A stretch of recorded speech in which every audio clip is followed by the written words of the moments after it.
नमस्कार दोस्तों, NEET class में आपका स्वागत है। क्वेश्चन, कॉन्सेप्ट्स एंड ट्रिक्स, इन तीनों चारों चीज़ों के बारे में आप यहाँ पे जानेंगे। क्वेश्चन करेंगे, उसके क्वेश्चन के भीतर क्या कॉन्सेप्ट छुपा हुआ है, क्वेश्चन के अंदर क्या कॉन्सेप्ट है, क्या थ्योरी है, उसको जानेंगे। उस क्वेश्चन को सॉल्व करने की ट्रिक क्या होगी वो जानेंगे।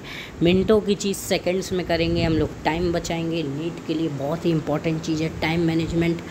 अंत तक देखते रहिए इस वीडियो में मेरे साथ बने रहिए अंत तक, ताकि हम लोग देखते रहें क्या क्या रोचक चीज़ें आप मैं बताने वाला हूँ। क्या क्या रोचक चीज़ें, नई चीज़ें सरल तरीके से आप सीखेंगे सवालों को सॉल्व करना। ठीक है, इसी चीज़ में हम लोग प्रश्न नंबर 1 की तरफ बढ़ते हैं। उसमें पूछा गया है number of POP bonds in P4O10। P4O10 में नंबर ऑफ़ POP बॉन्ड्स कितने होते हैं, ये एक सवाल है। दूसरा सवाल ये है कि how many moles of H2O will react with 1 mole of P4O10।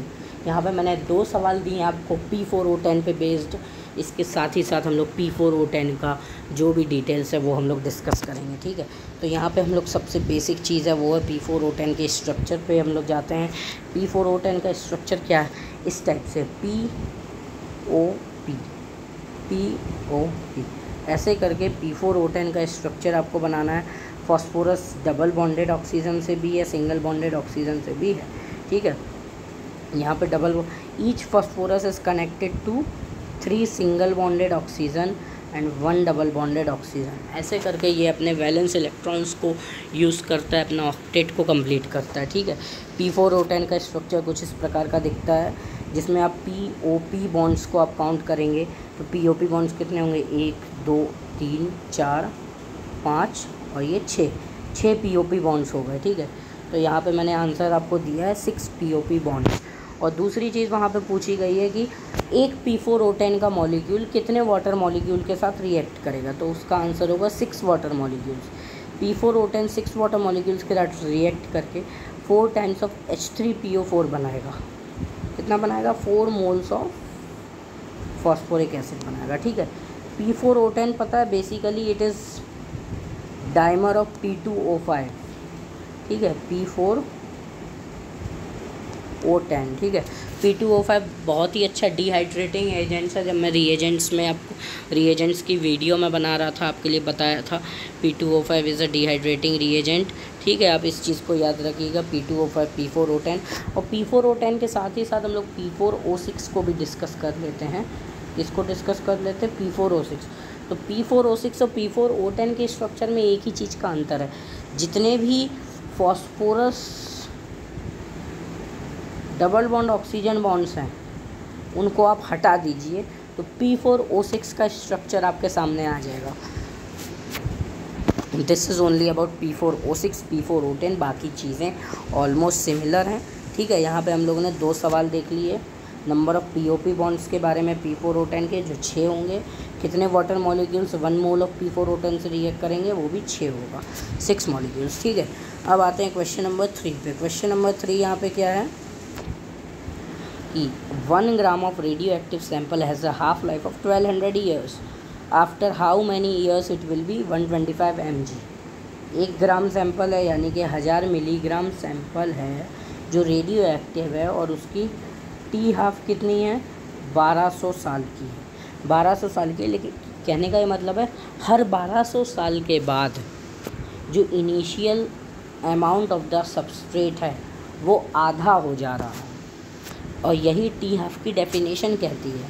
T half क्या होता है, T half is the time after which the radio active sample becomes half of its initial concentration, half of its initial amount. ठीक है, तो 1200 years के बाद वो क्या हो रहा है, इनिशियल सैंपल का आधा हो जा रहा है। ठीक है, तो यहाँ पे पूछा गया है कितने साल के बाद 125 mg बचेगा। तो 125 mg 1 ग्राम में होता है 1000 mg। सिंपल यूनिटरी मेथड है, सिंपल मेथड से हम लोग यहाँ पे सॉल्व करेंगे। हमको यहाँ पे कोई कैलकुलेशन नहीं करनी है कि K इज़ इक्वल 0.693/K कीजिए टी हाफ को। आपके पास टी हाफ यहाँ पे 1200 ईयर्स का है, फिर 0.693/K करके आप K की वैल्यू निकालिए, फिर K की वैल्यू को आप रेट लॉ में डाल के टाइम निकालिए। That is very time taking. यहाँ पे मैं सिंपल सरल तरीके से आपको बताने वाला हूँ। 1000 mg कितने, 1200 साल के बाद 500 mg बचेगा। ठीक है, आधा हो जाएगा, हाफ लाइफ यही कहती है। अब आपको 125 mg तक जाना है। 500 साल 500 ग्राम पे है, 500 मिलीग्राम पे है। 1200 साल के बाद ये हो जाएगा 250 मिलीग्राम। अब 250 मिलीग्राम फिर एक बार 1200 साल के बाद ये बचेगा 125 mg। 1000 से 500 हुआ, आधा हुआ। 500 से 250 हुआ, आधा हुआ। 250 से 125 हुआ, आधा हुआ। ठीक है, क्या हुआ यहाँ पे, ये हुआ 1000 mg था, फिर 500 बचा, फिर 250 और फिर 125 mg बचा। और हमको पूछा भी यही गया है कि 125 mg कितने साल के बाद आएगा। तो यहाँ पे T12 T12 T13, यहाँ पे कितनी हाफ लाइफ इस्तेमाल हुई हैं, 3 × T12, 3 हाफ लाइफ इस्तेमाल हुई हैं। तो 3 × 1200, यहाँ पे आंसर आपका कितना आया, 1200 × 3 दैट इज़ 36। तो 3600 साल के बाद 125 mg बचेगा। 3600 साल यानी कि ऑप्शन नंबर बी। बहुत ही सरल सवाल था, यूनिटरी मेथड। ना आपको के की वैल्यू काउंट करनी है, ना आपको रेट लॉ का इक्वेशन पे आपको जाना है, कुछ ज़रूरत नहीं है। बहुत ही सरलता से यहाँ पे सॉल्व कर लिया। अब यहाँ पे एक सवाल और है जिसके बारे में हम लोग डिस्कस करेंगे। ये सवाल को मैं बता दूँ, this is the question of NEET 2019 which was held in Odisha. Odisha में जब तूफ़ान आया था उसके कारण ओडिशा में जब नीट का पेपर पोस्टपोन कर दिया गया था, जो कुछ दिनों बाद हुआ था। तो ये उस दूसरे नीट 2019 का पेपर का क्वेश्चन है। उसका क्वेश्चन ये है कि which of the following will not give benzoic acid as a major product. ऐसा कौन सा रिएक्शन है इसमें जो बेंजोइक एसिड नहीं देगा एज अ मेजर प्रोडक्ट। ठीक है, तो यहाँ पे बेंजाइल अल्कोहल है, K2Cr2O7 स्ट्रॉन्ग ऑक्सीडाइजिंग एजेंट है। यहाँ पे बेंजोइक एसिड बनेगा, क्या होगा यहाँ पे, बेंजोइक एसिड बनेगा। ठीक है, NaOCl sodium hypochlorite is oxidising agent, benzoic acid यहाँ बनेगा। ठीक है, नेक्स्ट आता है CH2OH PCC। PCC क्या है, माइल्ड ऑक्सीडाइजिंग एजेंट है। तो ये यहाँ पे क्या होगा, बेंजल्डिहाइड ने यहाँ पे बन जाएगा बेंजल्डिहाइड।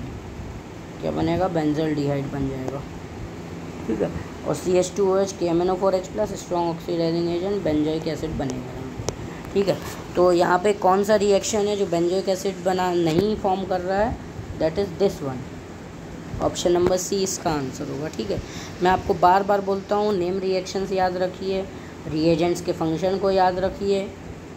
ठीक है, रिएजेंट्स के फंक्शन को मैं इसीलिए याद करने बोलता हूँ ताकि आप सवाल बना सकें, सही सवाल बना सकें, गलती ना करें। ठीक है, अब इसके बाद आता है next question, which one is not a natural polymer. ऐसा कौन सा इसमें ऑप्शन है जो नेचुरल पॉलीमर नहीं है। स्टार्च नेचुरल पॉलीमर है, सेल्यूलोज नेचुरल पॉलीमर है, chitin is also a natural polymer, bakelite is not a natural polymer. तो यहाँ पे सही करेक्ट आंसर होगा D, which one is not पूछा गया है। तो आपको क्वेश्चन की सवाल को, क्वेश्चन के माफ़ कीजिएगा, सवाल की लैंग्वेज को, क्वेश्चन की लैंग्वेज को समझना बहुत ही ज़रूरी है, क्योंकि इस टाइप की ये चीज़ें जो हैं, क्वेश्चन की लैंग्वेज अगर कहीं आप मिस कर जाते हैं तो गलत सवाल की तरफ, क्योंकि आप जल्दबाजी में पढ़ेंगे which is a natural polymer. Natural polymer आप स्टार्च करके आ जाएंगे, सेलुलोज करके आ जाएंगे, काइटिन करके आ जाएंगे, बेकेलाइट पे आपने ध्यान ही नहीं दिया, आपने नॉट पे ध्यान ही नहीं दिया। ठीक है, ये गलतियाँ हो जाती हैं, समझ रहे हैं। तो इन चीज़ों को आपको ध्यान रखना है, बहुत ही पेशेंटली सवाल को पढ़िए, जल्दी से जल्दी आपको, फिर ताकि आप करेक्ट आंसर की तरफ जाएं, कोई भी मिस्टेक ना करें। ये सिली मिस्टेक्स के कारण क्या है, अगर आपका नंबर कटता है, आपका नेगेटिव मार्किंग होता है, तो बहुत ही दुखद होती हैं ये चीज़ें, बहुत ही ख़राब होती हैं, बहुत ही ज़्यादा डिमोटिवेट करती हैं। तो 5 से 6,000 रैंक आपको माइनस भी करती हैं, समझ रहे हैं। 5 से 6,000 रैंक आपको नीचे ले जाती हैं। इसके बाद आता है नेक्स्ट क्वेश्चन। नेक्स्ट क्वेश्चन है क्वेश्चन नंबर 6। क्वेश्चन नंबर 6 कहता है, orbital having 3 angular nodes and 3 total nodes. ऐसी कौन सी ऑर्बिटल है इन ऑप्शंस में अवेलेबल जिसमें 3 एंगुलर नोड हैं और 3 टोटल नोड्स हैं। ठीक है, तो ऐसा इसका सॉल्यूशन ये रहा।